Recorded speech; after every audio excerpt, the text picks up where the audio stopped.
नमस्कार दोस्तों, स्वागत है आपका प्लूटस आईएएस में।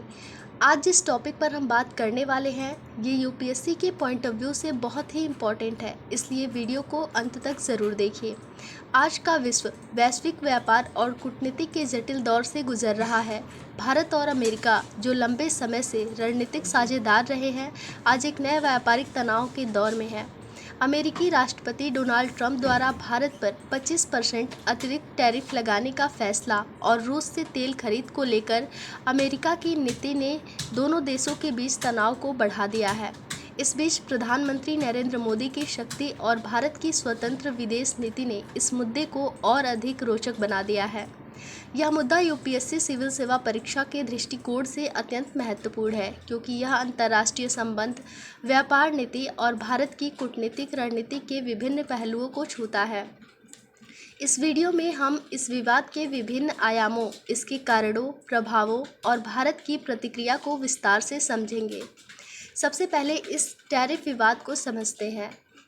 अमेरिका ने 27 अगस्त 2025 से भारतीय सामानों पर 25% अतिरिक्त टैरिफ लागू करने का नोटिफिकेशन जारी कर दिया है, जिसके साथ भारत पर कुल टैरिफ 50% हो गया है। यह निर्णय 6 अगस्त 2025 को डोनाल्ड ट्रंप द्वारा हस्ताक्षरित कार्यकारी आदेश एग्जीक्यूटिव ऑर्डर का हिस्सा है। इस टैरिफ का मुख्य कारण भारत का रूस से कच्चा तेल खरीदना है, जिसे अमेरिका रूस की युद्ध अर्थव्यवस्था को समर्थन देने के रूप में देखता है। अमेरिका का तर्क है कि रूस यूक्रेन युद्ध में भारत से तेल बिक्री के पैसे का उपयोग कर रहा है, जिसे वह रोकना चाहता है। हालांकि भारत ने इस टैरिफ को अनुचित, अन्यायपूर्ण और बेवजह करार दिया है। भारतीय विदेश मंत्रालय के प्रवक्ता रणधीर जायसवाल ने स्पष्ट किया है कि भारत की ऊर्जा नीति राष्ट्रीय हितों और 1.4 अरब भारतीयों की ऊर्जा सुरक्षा पर आधारित है। केंद्रीय पेट्रोलियम मंत्री हरदीप सिंह पुरी ने भी कहा, यदि रूसी तेल पर प्रतिबंध लगाता है तो भारत गुयाना, ब्राज़ील और कनाडा जैसे वैकल्पिक स्रोतों से तेल आयात करेगा। यह दर्शाता है कि भारत ने पहले से ही वैकल्पिक रणनीतियों की तैयारी कर रखी है।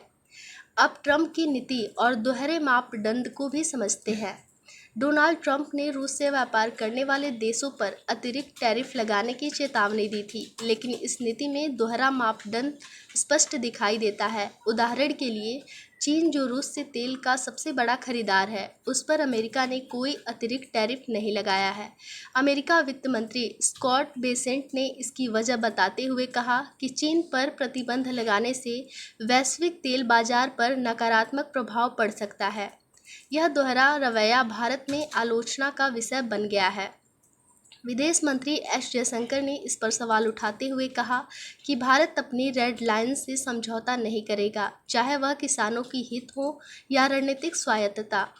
दोस्तों, डोनाल्ड ट्रंप का 25% अतिरिक्त टैरिफ भारत के लिए एक चुनौती है, लेकिन यह आत्मनिर्भर भारत के सपने को साकार करने का अवसर भी है।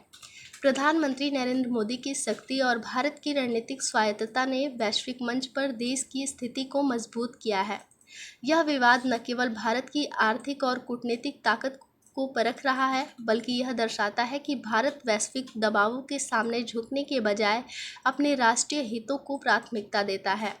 यूपीएससी अभ्यर्थियों के लिए यह मुद्दा एक महत्वपूर्ण केस स्टडी है, जो उन्हें वैश्विक व्यापार, कूटनीति और भारत की रणनीतिक स्थिति को समझने में मदद करेगा। मिलते हैं नेक्स्ट वीडियो में। ऐसे ही लेटेस्ट करंट अफेयर से अपडेट रहने के लिए हमारे इस चैनल को लाइक करें, शेयर करें और सब्सक्राइब करें।